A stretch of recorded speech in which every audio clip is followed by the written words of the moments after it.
Good evening friend. अभी हम लोग का फिजिक्स चल रहा था, light and reflection, class 10th का। तो उसमें हम लोग बीम ऑफ लाइट पढ़ रहे थे। तो हम लोग समझ चुके थे कि बीम ऑफ लाइट होता क्या है, और बीम ऑफ लाइट का हम लोग टाइप देख चुके थे।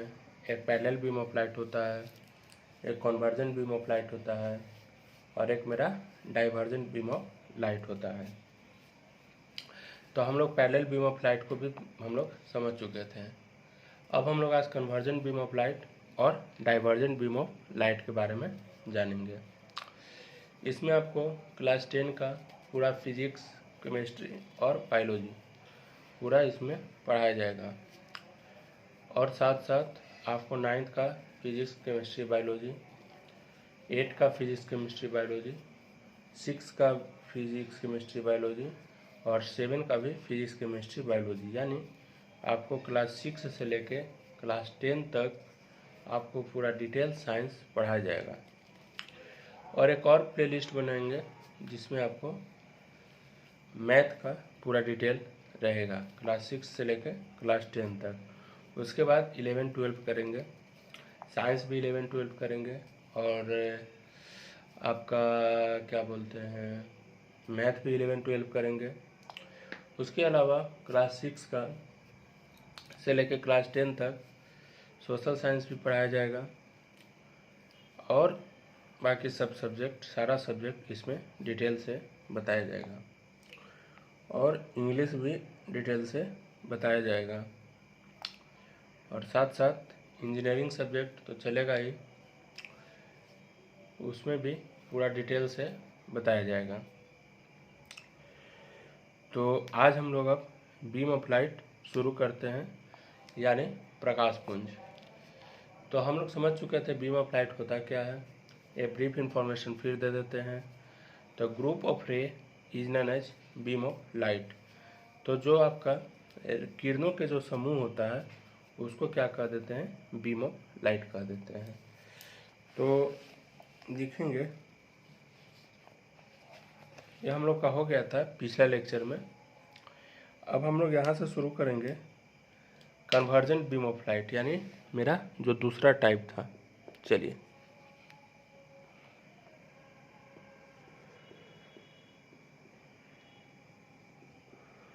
Convergent beam of light. चलिए, अब इसमें हम लोग पढ़ते हैं कन्वर्जेंट बीम ऑफ लाइट। तो कन्वर्जेंट बीम ऑफ लाइट क्या होता है कि जैसे मान लीजिए जो प्रकाश पुंज की किरणें हैं वह आपका क्या होगा, एक पॉइंट पे आके मिलता है, तो उस चीज़ को हम लोग क्या कर देते हैं, कन्वर्जेंट बीम ऑफ लाइट कहते हैं। जैसे मान लीजिए एक पॉइंट है, और यही पॉइंट पे आपका क्या कर रहा है, सारा लाइट आके आपका मिल रहा है, तो इस पॉइंट को हम लोग क्या कह देते हैं, कन्वर्जेंट पॉइंट कह देते हैं, कन्वर्जेंट पॉइंट। और एक पॉइंट क्या होता है कि एक पॉइंट से आपका सारा लाइट जा रहा है, टकरा के वापस जा रहा है, तो इस पॉइंट को हम लोग क्या कह देते हैं, डाइवर्जेंट पॉइंट कह देते हैं, यानी डाइवर्ट हो रहा है। अब कन्वर्जेंट बने मिल रहा है, तो इसको हम लोग डिटेल से पढ़ेंगे। अभी फिलहाल अभी लिखते हैं कन्वर्जेंट बीम ऑफ लाइट होता क्या है। चलिए,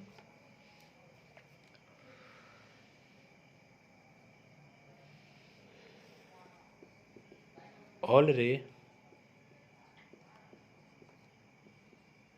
of the light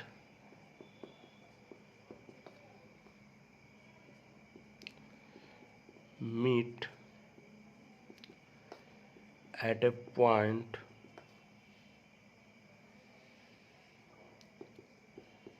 is known as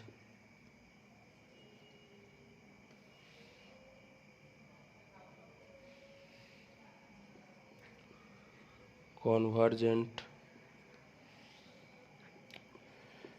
beam of light. बात समझ में आ गया। जैसे मान लीजिए एक पॉइंट है, इस पॉइंट से आपका क्या कर रहा है, सारा रे आपका कन्वर्ज हो रहा है, यानी रे यहाँ से आया और इस पॉइंट पे आपका मिल गया, यहाँ से आया इस पॉइंट पे आके मिल गया, इधर से आ रहा है आपका और इस पॉइंट पे आके मिल गया, तो यही आपका क्या कहता है, आपका कन्वर्जेंट पॉइंट कहला जाता है। तो इसी चीज़ को हम लोग क्या कह देते हैं, कन्वर्जेंट बीम ऑफ लाइट कह देते हैं। चलिए, और इसको हम लोग संश्रित प्रकाश पुंज भी कहते हैं। तो इसको लिखेंगे, it is also known as संश्रित बीम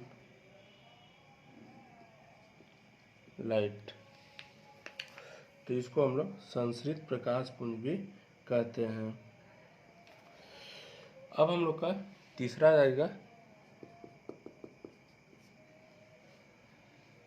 आपका कन्वर्जेंट बीम ऑफ लाइट हो गया। इसके बाद आपका जो नेक्स्ट है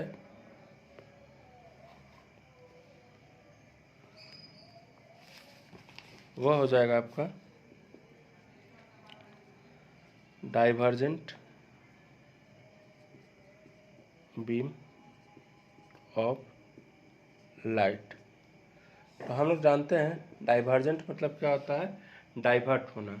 तो वही कह रहा है, डाइवर्जेंट बीम ऑफ लाइट मतलब हो जाता है आपका डाइवर्ट होना, मतलब एक बिंदु से आपका लाइट जो है पास हो रहा है, उस चीज़ को क्या कह देंगे, डाइवर्जेंट बीम ऑफ लाइट कह देंगे। तो व्हेन ऑल रे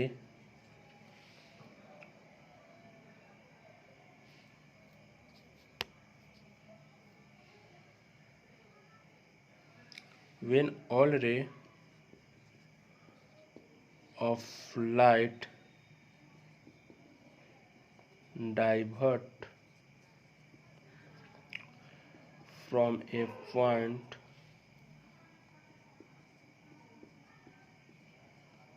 is known as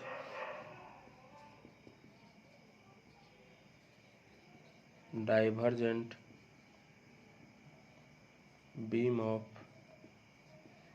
लाइट। तो उस चीज़ को हम लोग क्या कह देते हैं, डाइवर्जेंट बीम ऑफ लाइट कह देते हैं।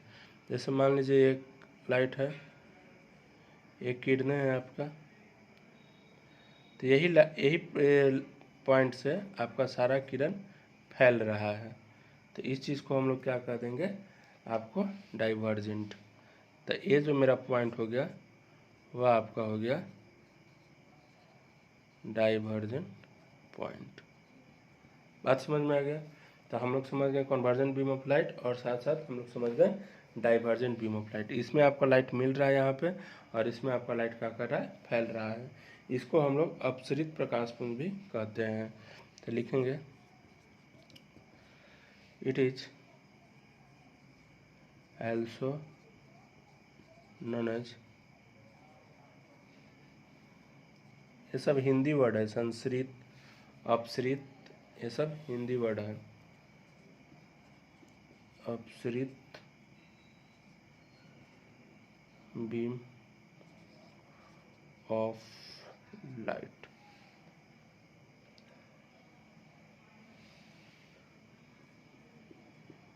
संश्रित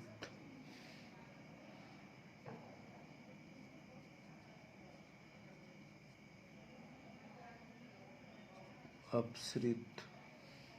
तो हम लोग अभी तक बीम ऑफ लाइट के बारे में समझ चुके हैं।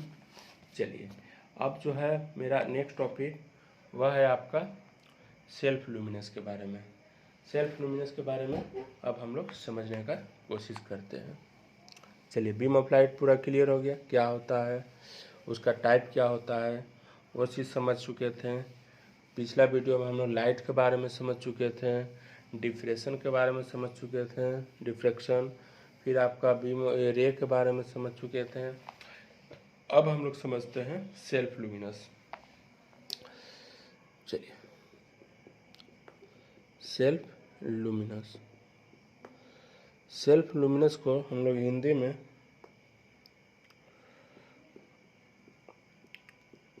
आत्मदीप्त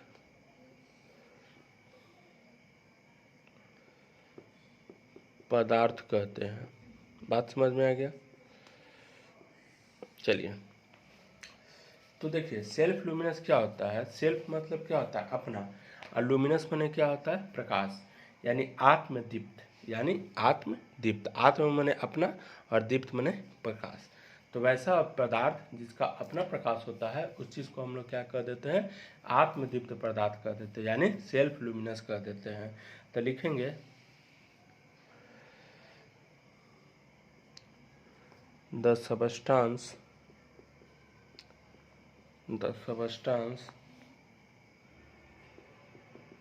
which have on light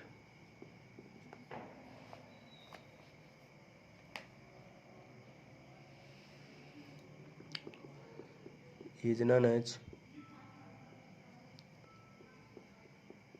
self luminous. बात समझ में आ गया कि जिसका अपना लाइट होता है उस चीज़ को हम लोग क्या कह देते हैं? सेल्फ लुमिनस कह देते हैं। बात क्लियर हो गया? चलिए, तो अगर इसका हम एग्जाम्पल देखें सेल्फ लुमिनस का, तो इसका एग्जाम्पल आप मन में भी सोच सकते हैं।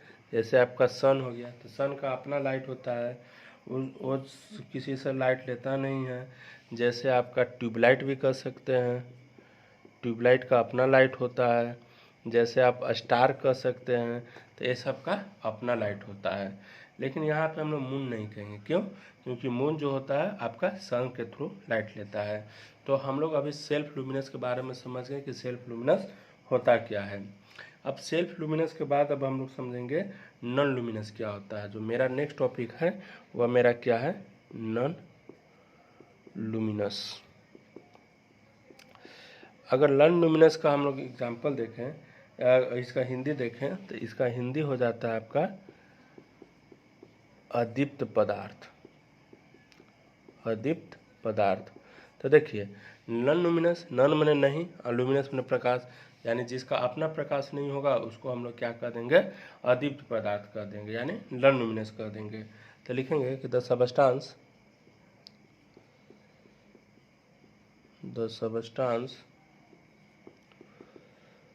which have no one light is known as non luminous.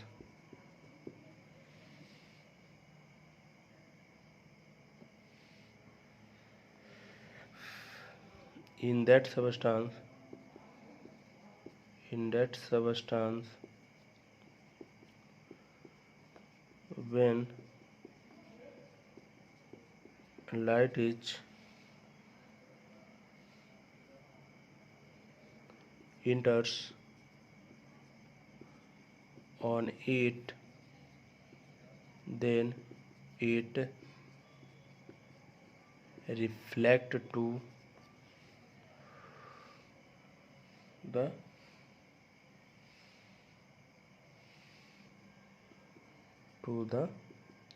Light. बात समझ में आ गया? लुमिनस के बारे में हम लोग समझ चुके हैं, नॉन लुमिनस के बारे में समझ चुके हैं कि वैसा पदार्थ जिसका अपना लाइट नहीं होता है उसको हम लोग क्या कर देते हैं? Non luminous. नॉन लुमिनस एक ऐसा सबस्टांस है जो जिस पे अगर लाइट पड़ता है तो वह उसको क्या कर देता है? रिफ्लेक्ट कर देता है। और रिफ्लेक्ट करने के बाद उसको हम लोग देख सकते हैं। जैसे इसका अगर एग्जाम्पल हम लोग देखें, तो इसका आपका एग्जाम्पल हो जाएगा स्टोन, टेबल,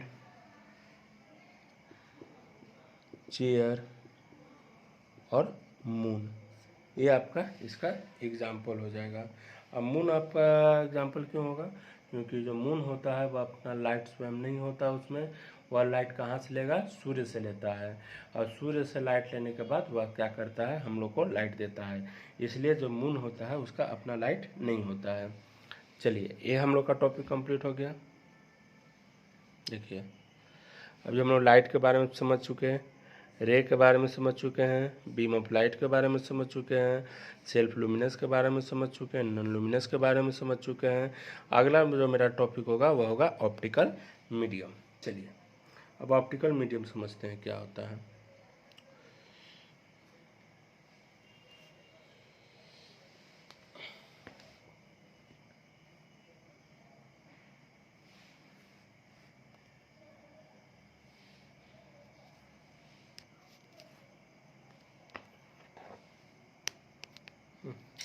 बहुत दिक्कत होता है लाइट, इसको एक मिनट एडजस्ट करने में।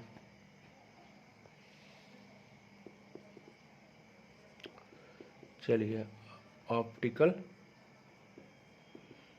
मीडियम, अब ऑप्टिकल मीडियम क्या होता है उसके बारे में समझते हैं। इसका अगर हिंदी देखा जाए, हिंदी वाला के लिए प्रकाशीय माध्यम। चलिए अब आगे समझते हैं। तो ऑप्टिकल मीडियम क्या होता है कि वैसा मीडियम जिससे होके आपका लाइट जो होता है वस्तु से निकल के अपना आँख तक पहुंचता है, उस चीज़ को हम लोग क्या कह देते हैं, ऑप्टिकल मीडियम कहते हैं। जैसे मान लीजिए ये एक ऑब्जेक्ट है, ये ऑब्जेक्ट है और यहाँ पे मेरा आँख है, आँख है मान लीजिए, यहाँ पे लाइट पड़ा, इसको लाइट पड़ा और लाइट पड़ने के बाद ये हमको रिफ्लेक्ट होके यहाँ पे आँख पर पड़ रहा है। तो यही जो रास्ता है, इसी रास्ता को हम लोग क्या कह देते हैं, ऑप्टिकल मीडियम कह देते हैं। बात समझ में आ गया। ऑप्टिकल मीडियम अगर कोई पूछेगा तो बता सकते हैं कि वैसा माध्यम जिससे लाइट आपका रिफ्लेक्ट होके आपका आँख तक पहुंचता है, तो उस माध्यम को क्या कह देते हैं, ऑप्टिकल मीडियम कह देते हैं।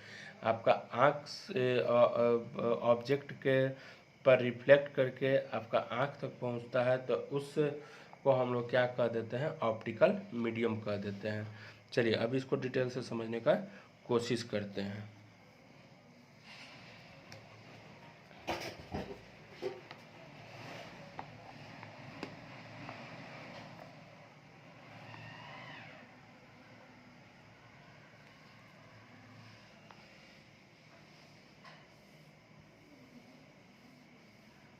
चलिए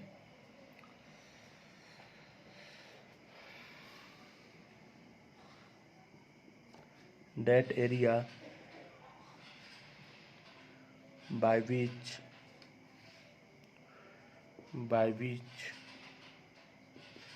light is travel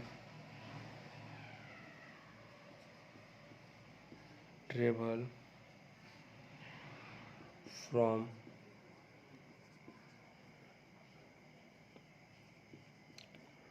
object to our eye, that area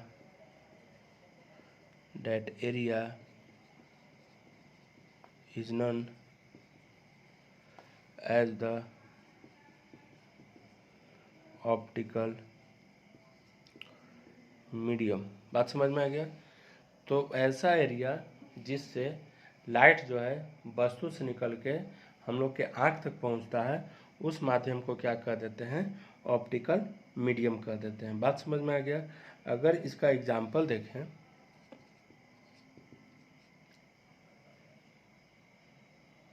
तो इसका अगर एग्जाम्पल देखें तो आपका एग्जाम्पल आपका क्या हो सकता है, एयर हो जाएगा, आपका एग्जाम्पल वाटर हो जाएगा, आपका एग्जाम्पल ग्लास हो जाएगा। तो ये सब चीज़ है आपका एग्जाम्पल ऑप्टिकल मीडियम का। तो वैसा मीडियम जिससे लाइट जो है वस्तु से पास करके हम लोग के आँख तक पहुंचता है, तो उस माध्यम को क्या कह देते हैं, ऑप्टिकल माध्यम कह देते हैं। अब अकॉर्डिंग टू नेचर जो ऑप्टिकल मीडियम होता है वो आपका कितना तरह का होता है, दो तरह का होता है। दो तरह का कौन कौन होता है, एक आपका होमोजीनियस होता है और एक आपका हेट्रोजीनियस होता है। तो होमोजीनियस करने का मतलब क्या आता है, होमोजीनियस माने उसका हर एक पार्ट आपका क्या होगा, इक्वल होगा। यानी कहने का मतलब है कि जो प्रोपोर्शनलिटी हम लोग दे रहे हैं वही प्रोपोर्शनलिटी हर मीडियम में होगा। कहने का मतलब ये है कि जैसे मान लीजिए आपका 1 गिलास पानी है, 1 गिलास आपका क्या है, पानी है, इसमें आपका पानी है, फिर इसमें क्या किए, चीनी डालें, तो चीनी डालने के बाद ये आपका क्या होगा, घुल जाएगा। सॉल्वेंट डालें, पूरा सॉल्यूशन हो गया, घुल गया। घुलने के बाद अब क्या होगा कि अगर मेरा यहाँ का टेस्ट और यहाँ का टेस्ट, दोनों का टेस्ट आपका क्या होगा, बराबर होगा, दोनों का टेस्ट बराबर होगा। इसका मतलब यह क्या हो गया, होमोजीनियस हो गया। लेकिन अगर एगो हेट्रोजीनियस रहेगा तो आपका वो उसका प्रोपोर्शन यहाँ पे और यहाँ पे दोनों में डिफर पड़ जाएगा। जैसे मान लीजिए एक बालू है, एक बालू है, सैंड है, और इसमें हम लोग लोहा डाल देते हैं, तो हो सकता है यहाँ पे मात्रा आपका क्या हो, लोहा का ज़्यादा हो, और हो सकता है यहाँ पे लोहा का मात्रा आपका क्या हो, कम हो। तो इस चीज़ को हम लोग क्या कह देते हैं, हेट्रोजीनियस कह देते हैं। अगर आपका अमाउंट हर क्षेत्र में इक्वल होगा तो उसको होमोजीनियस कहेंगे, और अगर आपका प्रोपोर्शन या अमाउंट आपका डिफर होने लगेगा तो उसको हम लोग क्या कह देंगे, हेट्रोजीनियस कह देंगे। चलिए, तो इसको अब हम लोग डिटेल से समझने का कोशिश करते हैं।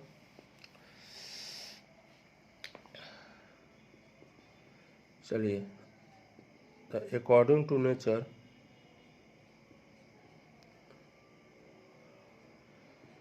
according to nature,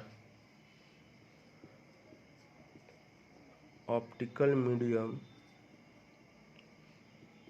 is divided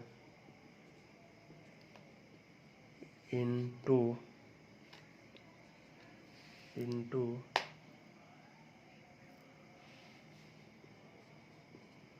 to parts. तो कौन कौन, पहला आपका एक हो जाएगा होमोजीनियस, और दूसरा आपका हो जाएगा हेट्रोजीनियस। अब हम लोग स्टार्ट करते हैं कि होमोजीनियस क्या होता है। होमोजीनियस क्या होता है, तो बताएं कि जिसका हर एक पार्ट आपका, जिसका गुण और बनावट समान होगा, उसको हम लोग क्या कह देंगे, होमोजीनियस कह देंगे। तो लिखेंगे कि the structure and characteristics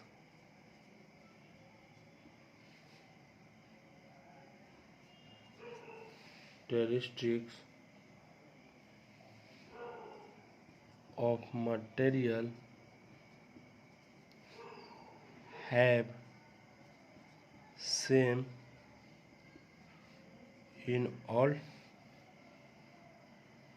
places is known as the homogeneous. जैसे इसका एग्जाम्पल अगर देखा जाए तो इसका एग्जाम्पल में हो जाएगा आपका वाटर, आपका ग्लास, आपका वाटर प्लस शुगर, तो ये सब चीज़ आपका होमोजीनियस में हो जाएगा, और इसका जस्ट आपका क्यों हो जाएगा, हेट्रोजीनियस। अब दूसरा अब हम लोग देखते हैं क्या, हेट्रोजीनियस।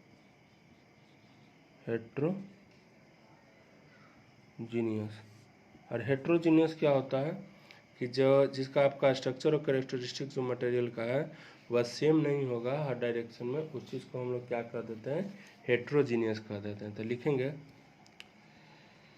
कि the structure and characteristics of material have not same in all place is known as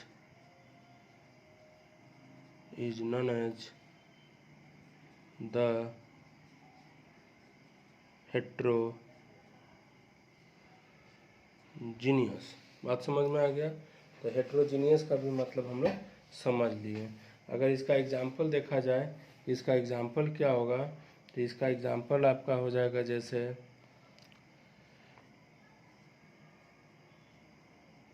mixture of air.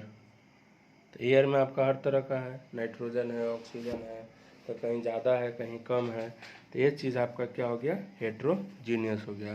तो अभी हम लोग समझ चुके हैं कि होमोजीनियस क्या होता है और हेट्रोजीनियस क्या होता है। चलिए, हम लोग का यहाँ पे ऑप्टिकल मीडियम कंप्लीट होता है, होमोजीनियस कंप्लीट हो गया, हेट्रोजीनियस कंप्लीट हो गया। अब हम लोग आगे पढ़ेंगे ट्रांसपेरेंट के बारे में, ओपिक के बारे में और आपका ट्रांसलूसेंट के बारे में।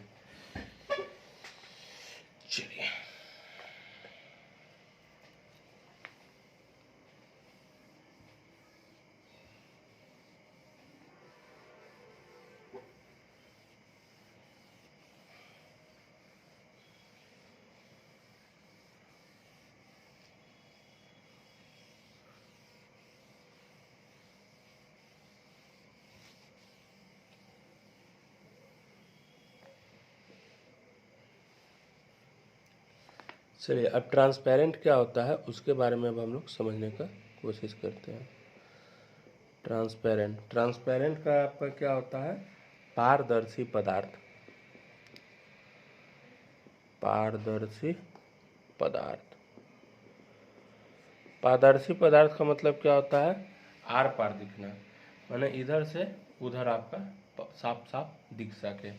जैसे मान लीजिए एक साइड है आपका, इधर से लाइट मारे तो ये साइड भी दिखे और ये साइड भी दिखे, उस चीज़ को हम लोग क्या कह देते हैं, पारदर्शी कह देते हैं। माने आपका आर पार दिखे लाइट, उसको हम लोग क्या कह देते हैं, ट्रांसपेरेंट कह देते हैं।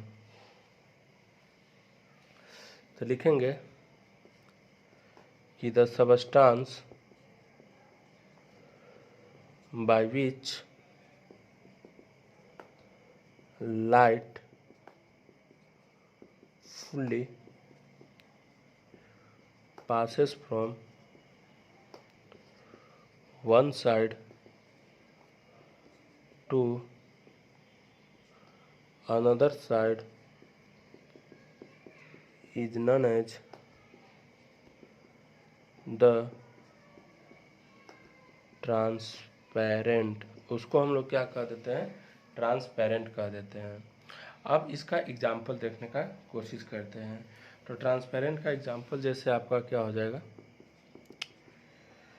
इसका एग्जाम्पल आपका हो जाएगा जैसे हवा हो गया, एयर हो गया। हवा में आप कहीं भी लाइट मारी आप पार हो जाएगा। जैसे आपका सॉरी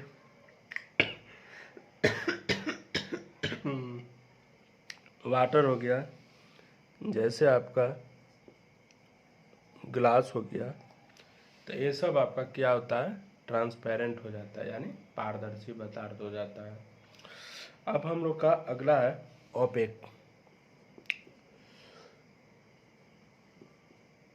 ओपेक ऑब्जेक्ट, ओपेक का क्या कहते हैं, अपारदर्शी पदार्थ। अपारदर्शी पदार्थ, ओपेक को हम लोग क्या कह देते हैं, अपारदर्शी पदार्थ कह देते हैं। तो अपारदर्शी पदार्थ क्या होता है कि वैसा माध्यम या वैसा सबस्टांस जिससे आपका लाइट थोड़ा सा भी पार नहीं हो इधर से उधर, तो उस चीज़ को हम लोग क्या कह देंगे, ओपिक ऑब्जेक्ट कह देंगे। जैसे आपका दीवार है, तो अगर हम लोग दीवार पे लाइट मारते हैं और उसमें दीवार में होल नहीं है, तो इस साइड से उस साइड आपका लाइट नहीं जाएगा। तो इस तरह से वो आपका क्या हो जाएगा, ओपिक ऑब्जेक्ट हो जाएगा। तो लिखेंगे कि the substance by which light fully not passes from one side to another side is known as opaque. तो उस चीज़ को हम लोग क्या कह देते हैं, ओपेक कह देते हैं। जैसे अगर इसका एग्जाम्पल देखा जाए तो एग्जाम्पल में आपका स्टोन हो जाएगा,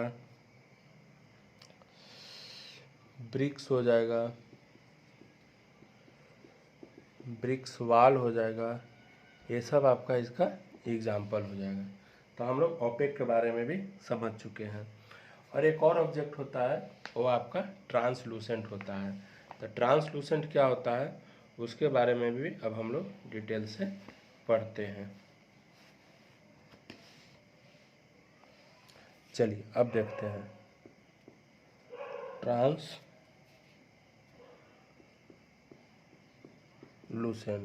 तो ट्रांसलूसेंट को हम लोग क्या कह देते हैं हिंदी में, पारभासी।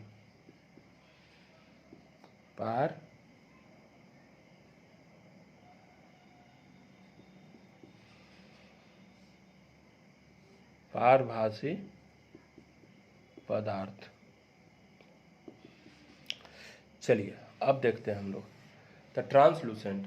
तो ट्रांसलूसेंट का मतलब क्या होता है कि जब हम लोग कोई भी ऑब्जेक्ट पर लाइट मारते हैं तो लाइट जो है आपका पूरा पास नहीं होगा, हल्का हल्का पास करेगा।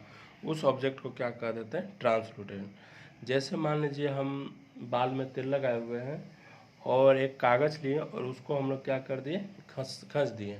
तो घसने के बाद जब हम उस पर लाइट मारते हैं तो जो लाइट होता है आपका इधर साइड से उधर साइड ज़्यादा पास नहीं करता है, हल्का हल्का पास करता है। तो उस ऑब्जेक्ट को क्या कह देते हैं, ट्रांसलूसेंट कह देते हैं।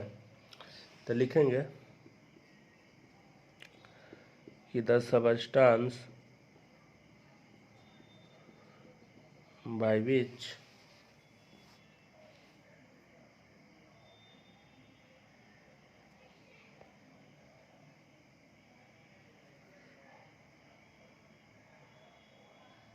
the substance by which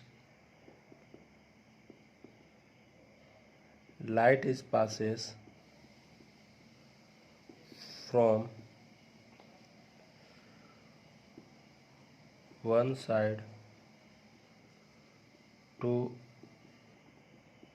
another side in low amount is known as the translucent. तो उस चीज़ को हम लोग क्या कह देते हैं, ट्रांसलूसेंट कह देते हैं। यानी वैसा पदार्थ जिससे आपका लाइट जो है इस पार से उस पार जाए लेकिन आपका उसका क्वांटिटी क्या हो, कम हो, तो उस चीज़ को हम लोग क्या कह देते हैं, ट्रांसलूसेंट कह देते हैं। जैसे आपका तेल लगा हुआ कागज़, तो लिखेंगे कि a piece of paper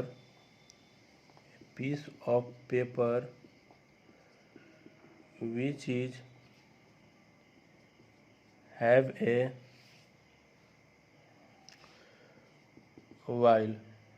तो वैसा पीस ऑफ पेपर जिसमें आपका वाइल है उसको हम लोग क्या कह देंगे, तेल लगा हुआ एक कागज़, तो आपका उस क्या हो जाएगा, ट्रांसलूसेंट हो जाएगा। अब एक चीज़ आता है आपका शैडो। तो शैडो क्या होता है कि आपका जब अपारदर्शी वस्तु हम लोग रख देते हैं, यानी कहने का मतलब है कि जब हम लोग कोई भी प्रकाश जा रहा है और वहाँ पे हम लोग एक ओपेक वस्तु को रख देंगे तो प्रकाश जो होता है उसको पार नहीं कर पाता है, उस ओपेक वस्तु को पार नहीं कर पाता है, जिसके कारण वहाँ पे क्या हो जाता है, अंधेरा बन जाता है। और वही अंधेरा को हम लोग क्या कह देते हैं, शैडो कह देते हैं। तो अब हम लोग हेडिंग देते हैं शैडो। शैडो देखिए, तो शैडो का हिंदी क्या हो जाएगा आपका, छाया। छाया। तो इसका हिंदी क्या होता है, अब हम लोग इसका डिफिनेशन क्या होता है उसको समझने का कोशिश करते हैं। तो कह रहा है कि when light is travel and in which have between a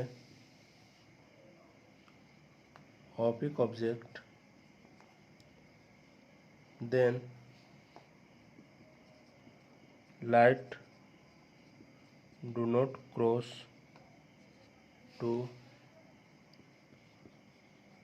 another side but have a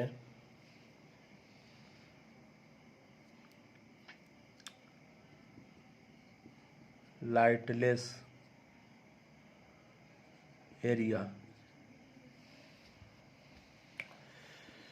This lightless को अंधेरा कहते हैं, अंधेरा। तो this lightless area is known as the shadow. तो उस लाइटलेस एरिया को हम लोग क्या कह देते हैं, शैडो कह देते हैं। चलिए अब हम लोग का जो आगे का टॉपिक है वो आपका है रिफ्लेक्शन ऑफ लाइट।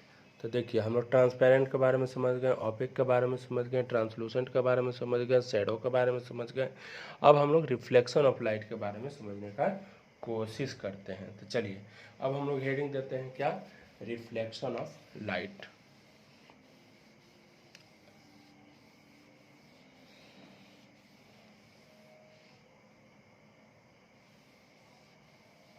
अब यहाँ से मेरा चैप्टर शुरू हो रहा है, रिफ्लेक्शन ऑफ लाइट। अभी तक हम लाइट क्या है, उसका क्या क्या चीज़ होता है उस चीज़ के बारे में समझ चुके हैं। अब देखिए रिफ्लेक्शन ऑफ लाइट को थोड़ा हम ब्रीफ इंफॉर्मेशन बताते हैं क्या होता है। जैसे मान लीजिए एक आपका सरफेस है, पॉलिश्ड सरफेस है। पॉलिश्ड सरफेस क्या होता है कि आपका जब हम लोग लाइट मारेंगे तो इधर नहीं पार करेगा, उसको हम लोग पॉलिश्ड सरफेस कहते हैं। तो ये एक पॉलिश्ड सरफेस है। अब यहाँ से आपका क्या हो रहा है, लाइट आ रहा है। लाइट आने के बाद लाइट इस सरफेस से टकराया और टकरा के आपका क्या हो गया, फिर इसी माध्यम में वापस लौट गया। इधर से आपका लाइट आया और इस माध्यम में आपका लाइट वापस लौट गया।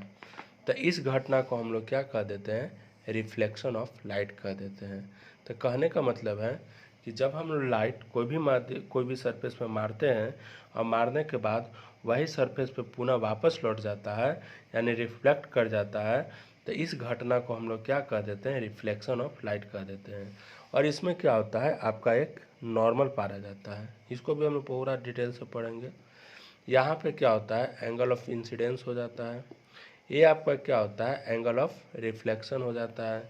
अब एंगल ऑफ इंसिडेंस और एंगल ऑफ रिफ्लेक्शन के बीच में क्या इतना का डिफरेंस होता है, क्या होता है, वो भी हम लोग डिटेल में पढ़ेंगे जब हम लोग लॉ ऑफ रिफ्लेक्शन के बारे में पढ़ने का कोशिश करेंगे।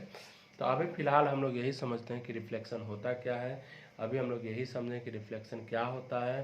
तो रिफ्लेक्शन एक ऐसा घटना है जिस पे हम लोग लाइट मारते हैं कोई भी सरफेस पे, स्मूथ सरफेस पे, तो लाइट आपका क्या होता है, वही पोजीशन में वापस लौट जाता है। तो उस घटना को हम लोग क्या कह देते हैं, रिफ्लेक्शन ऑफ लाइट कह देते हैं। बात समझ में आ गया। और जो माध्यम होता है, उस माध्यम को, जो सतह होता है, उसको हम लोग क्या कह देते हैं, रिफ्लेक्टर कह देते हैं। अगर रिफ्लेक्टर का बात किया जाए तो चांदी जो होता है यानी सिल्वर जो होता है आपका सबसे बढ़िया रिफ्लेक्टर होता है। लेकिन अब बात किया जाए कि हम लोग रिफ्लेक्टर तो चांदी होता है, लेकिन चांदी आपका क्या होता है, बहुत ही ज़्यादा कॉस्टली होता है। इसलिए हम लोग क्या करते हैं कि रिफ्लेक्टर के रूप में हम लोग प्लेन मिरर का यूज करते हैं।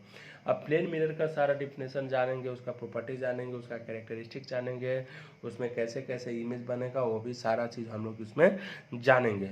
बस अभी हम लोग ये समझते हैं कि रिफ्लेक्शन ऑफ लाइट होता क्या है, हम लोग समझ चुके हैं। अब उसको लिख लेते हैं। चलिए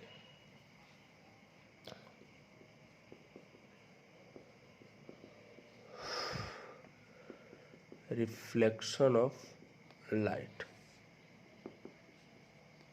तो कह रहा है कि the process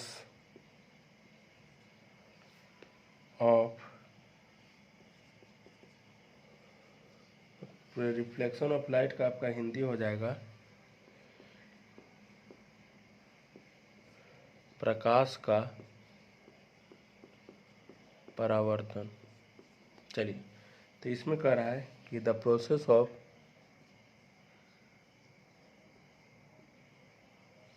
returning the light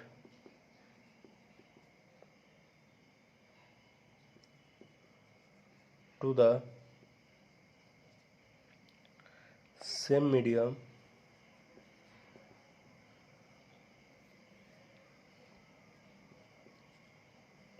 after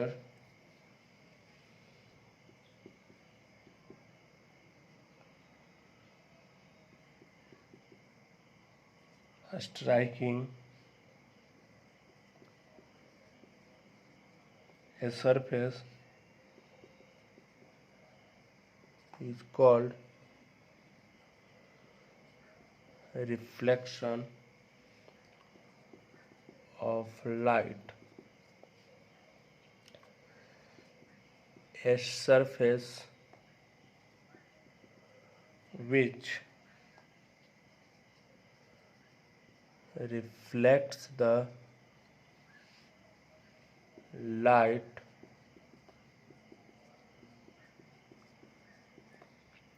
is known as the reflector. बात समझ में आ गया? चलिए,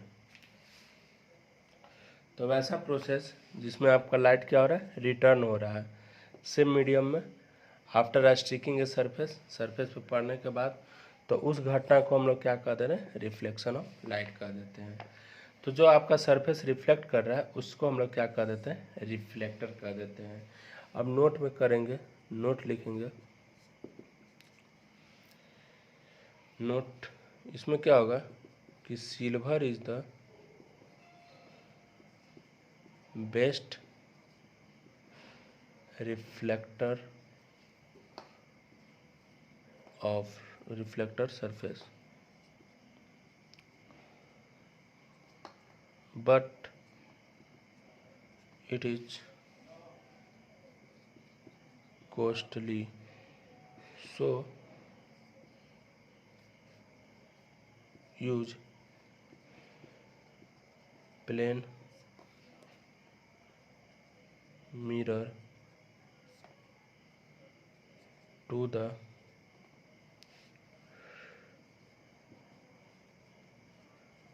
रिफ्लेक्टर। तो रिफ्लेक्टर के रूप में हम लोग कौन यूज करते हैं, प्लेन मिरर यूज करते हैं। तो बात समझ में आ गया? चलिए, तो हम लोग को अभी तक रिफ्लेक्शन, यहाँ तक टॉपिक हम लोग का कंप्लीट हो गया। अब रिफ्लेक्शन में आगे पढ़ेंगे हम लोग, रिफ्लेक्शन का टाइप के बारे में पढ़ेंगे, फिर आपका रिफ्लेक्शन के लॉ के बारे में पढ़ेंगे, फिर रिफ्लेक्शन से संबंधित उसका टर्मिनोलॉजी पढ़ेंगे। तो अभी हम लोग को और आगे रिफ्लेक्शन ऑफ लाइट के बारे में पढ़ना है। बस हम लोग अभी रिफ्लेक्शन ऑफ लाइट का ब्रीफ इन्फॉर्मेशन लिए हैं कि रिफ्लेक्शन ऑफ लाइट आपका होता क्या है और वह क्या क्या घटना घटता है, ये सब चीज़ के बारे में अभी हम लोग ब्रीफ इन्फॉर्मेशन लिए हैं। चलिए, ओके, अब नेक्स्ट वीडियो में हम लोग आते हैं।